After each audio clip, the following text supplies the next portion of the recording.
Assalamualaikum warahmatullahi wabarakatuh. Halo teman-teman semuanya, apa kabarnya? Semoga kita semua dalam keadaan sehat walafiat. Nah, ujian SKD sebentar lagi hampir berakhir.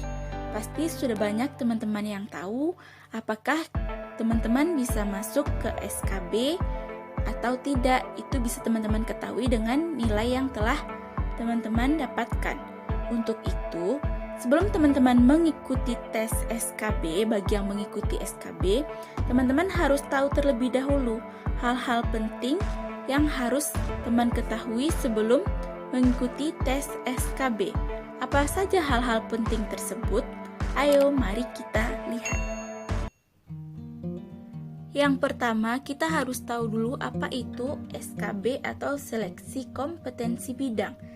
Yang mana seleksi kompetensi bidang ini dilakukan untuk menilai kesesuaian antara kompetensi bidang yang dimiliki oleh pelamar dengan standar kompetensi bidang sesuai dengan kebutuhan jabatan. Jadi SKB ini dilakukan untuk mengetahui kompetensi yang teman-teman punya terhadap bidang yang teman-teman lamar atau formasi yang teman-teman lamar. Kemudian SKB ini dilaksanakan melalui sistem CAT yang diselenggarakan oleh BKN. Ini sesuai dengan Permen Pan RB nomor 27 tahun 2021, itu terdapat di pasal 44 ayat yang pertama. Kemudian SKB ini paling menentukan jika dilihat dari persentase nilai, yang mana kalau bobot untuk SKD seleksi kompetensi dasar itu 40% yang telah teman-teman ikuti kemarin, sedangkan untuk SKB seleksi kompetensi bidang itu 60%, berarti lebih besar poin yang untuk SKB dibandingkan dengan yang SKD. Berarti teman-teman benar-benar harus mempersiapkannya secara matang. Kalau kuota untuk SKB ini adalah 3 kali formasi yang dibutuhkan. Maksudnya misalnya yang melamar itu ada 12 orang. Yang melamar 12 orang, yang akan diterima itu cuma 1 orang untuk hasil akhir. Jadi yang mengikuti SKB itu adalah 1 dikali 3, itu 3 orang yang akan lanjut ke SKB.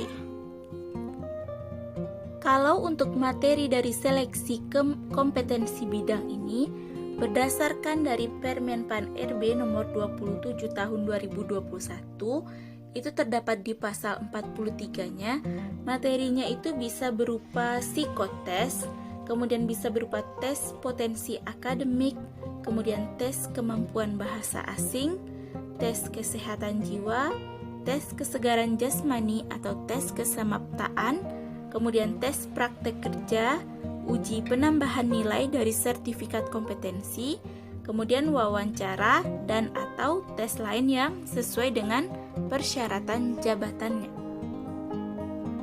Masih berdasarkan Permen Pan RB nomor 27 tahun 2021, yang mana ketentuan SKB di instansi pusat itu, yang pertama pelaksanaan SKB-nya itu pada instansi pusat menggunakan sistem CAT yang diselenggarakan oleh BKN.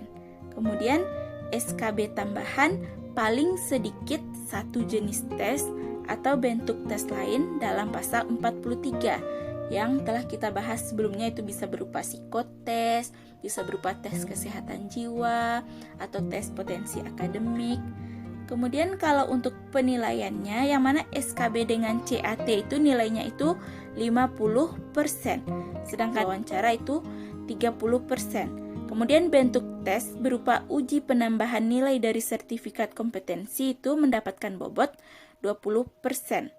Maka di dalam instansi pusat ini untuk CAT-nya itu 50% dan untuk tes lainnya 30% ditambah dengan 20%. Kita lihat contohnya di instansi pusat itu di Kementerian Perhubungan, yang mana tesnya itu bisa berupa yang pertama tes soal substansi jabatan menggunakan CAT dengan bobot 50%. Ini yang CAT-nya 50%. Kemudian yang kedua tes kesehatan jasmani dengan bobot 30%. Nah, tes kesehatan jasmani itu termasuk dalam yang materi SKB yang di pasal 43 tadi. yang mana itu tes kesehatan jasmaninya itu bisa berupa pemeriksaan jantung, kemudian pemeriksaan paru-paru, kemudian pemeriksaan buta warna, dan pemeriksaan body mass index. Kemudian yang ketiga itu adalah tes kesehatan jiwa dengan bobot 20%. Jadi di Kementerian Perhubungan ini ada tes kesehatan jasmani dan tes kesehatan jiwa untuk SKB tambahannya, sedangkan SKB CAT-nya itu tetap bobotnya 50%. Kalau untuk ketentuan SKB di instansi daerah, itu pelaksanaan SKB pada instansi daerah itu menggunakan sistem CAT yang diselenggarakan oleh BKN, berarti CAT-nya sama. Kemudian untuk SKB tambahan itu paling banyak satu jenis atau bentuk tes lain. Berbeda dengan instansi pusat tadi hanya paling sedikit satu jenis, berarti harus ada jenis tes lainnya. Sedangkan di instansi daerahnya cuman paling banyaknya satu jenis bentuk tes lain. Berarti bisa jadi ada SKB tambahannya selain CAT, bisa jadi juga tidak ada. Kemudian SKB-nya tidak merupakan tes wawancara. Nah, SKB tambahannya itu tidak berupa tes wawancara. Kalau untuk penilaiannya, SKB dengan CAT-nya itu 60%, tetapi kalau ada SKB tambahan lain itu nilainya itu 40%. Tapi jika tidak ada SKB tambahannya berarti itu sudah pasti di SKB CAT-nya yang bernilai 100% untuk instansi daerah. Kita lihat untuk durasi waktu pelaksanaan seleksi kompetensi bidang ini, yang mana kalau untuk formasi umum itu diberikan waktu 90 menit untuk SKB-nya. Sedangkan untuk penyandang disabilitas sensorik netra, itu waktu pelaksanaan SKB-nya itu adalah 120 menit. Oke teman-teman, sekian dulu untuk video kita kali ini. Jangan lupa untuk di-like, komen, serta di-subscribe dan di-share kepada teman-teman yang lainnya agar channel ini terus berkembang.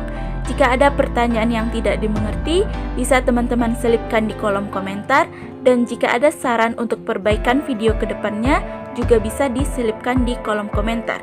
Terima kasih kepada teman-teman yang telah menonton.